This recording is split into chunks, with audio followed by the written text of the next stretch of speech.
G'day everybody. Celtic. Righto, this video is going to analyse and give some an opinion on the game this morning or last night, depending where you are, versus AZ in the Dutch league. A quick look at the game, but going to take a bit of a closer look at the players now that we've had a few weeks to look at them.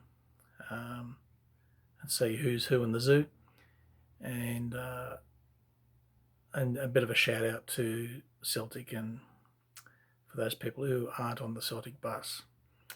Now, before I start, any critique of players is in the context of global professional footballers. Like if we bag a player, if that player was to run out on our local field, obviously they'd be gods. Okay.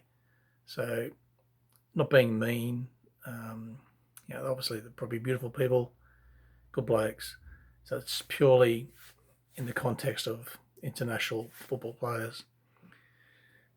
They range from Messi down to I don't know, Greg Taylor. Okay, so look at the players of the team, and probably not so much the game itself, because you have a look at that elsewhere and read up about the match report. Be that as it may, the game itself was a wow game of how did we not get flogged, but we'll come to that. So what I say is my opinion. Probably wrong. The missus reckons I'm wrong all the time, so it's nothing new. And I don't know.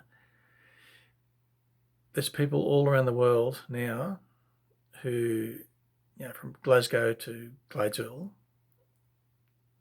who may not have been Celtic supporters. You may have been rusted on since birth, since you were a naughty thought in Dad's eye, or you may have just come onto them last week. So, Greece, there's a Greek player about to join, hopefully. Croatian, Aussie, obviously. English, there's players all around the world are playing for this club. So, hello to anybody somewhere other than Australia. Okay. Right now, I'm in the middle of New South Wales, out in the country. And, I've been following Celtic now for a few months. So, let's go on the game. Right. They won the game 2-1. We won overall 3-2 or something. So we progress. Now, AZ are a good team. Celtic are a good team. But AZ played all over us today. You can only play as well as you're allowed to play in sport. And against St Mirren, Celtic looked like, unbeatable giants. And they were brought back to earth a little bit. Okay, some of the players got found out, which we'll get into later. But we're through the next round, Europa League. Here we come. Okay, this is the league. For those of you who don't know, this is the league that Manchester United couldn't win last year. They got beat by a Spanish team, Villarreal, a few months ago. So it's a big league. It's a big comp, and a real source of pride and money, good money too, for getting there. So get a bit light of the situation.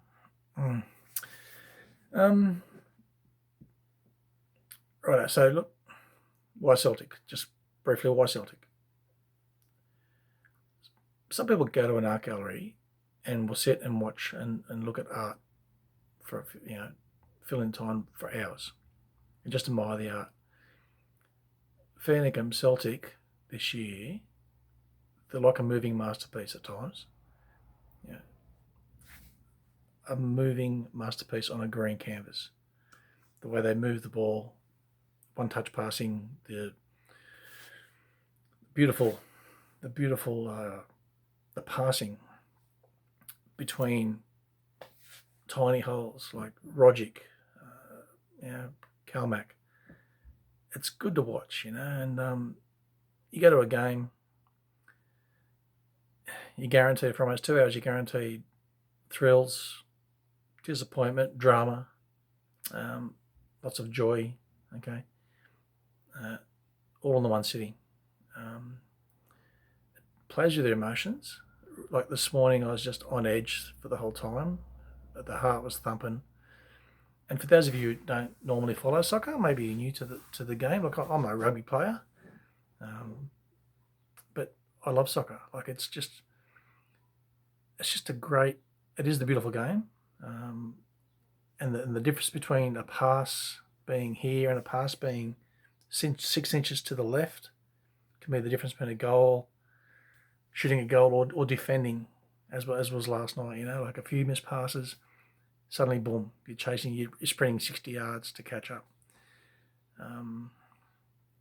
It's a great game, and Celtic are a really good team, and they promise a lot this year.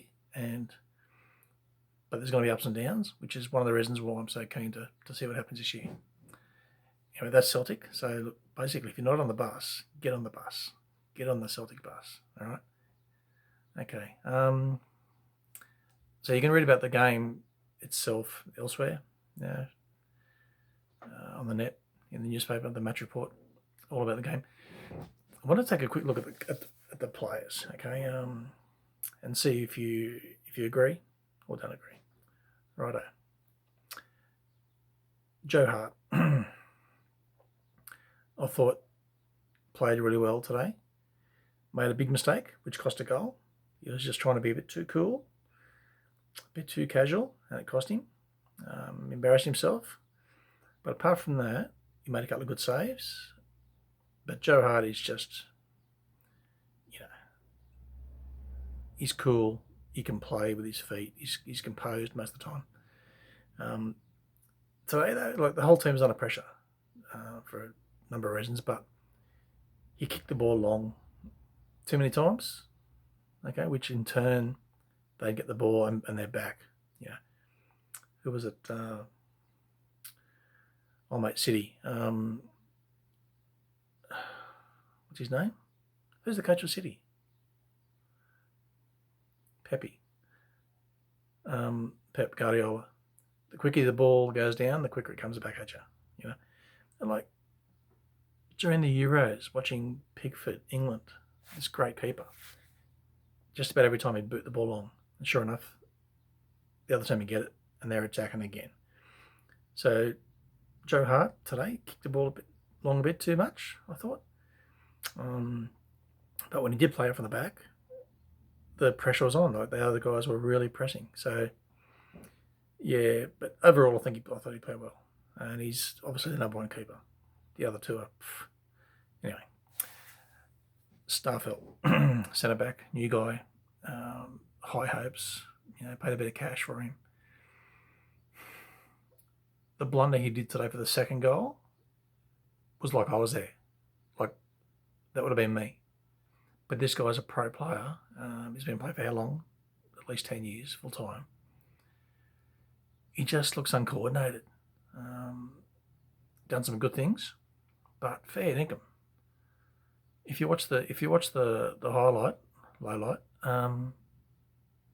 yeah, it's like he's never played the game before. On balance, did some good things, but on balance, I don't think he's the man. He might have limited appearances in the future.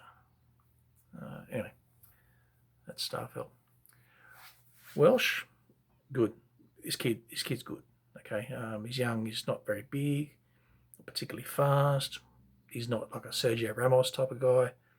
He's a young kid, but he's composed under pressure. He's got a beautiful touch.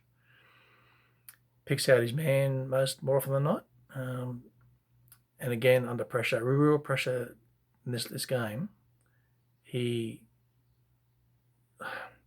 There was a time that with their first goal, Hart, he tried to bounce it back off his chest.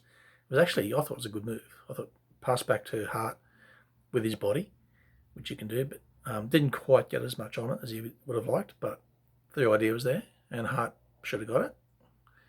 But apart from that, Welsh was good. Okay, he's a stayer. I reckon he'll just blossom. Okay. Yeah, Ralston.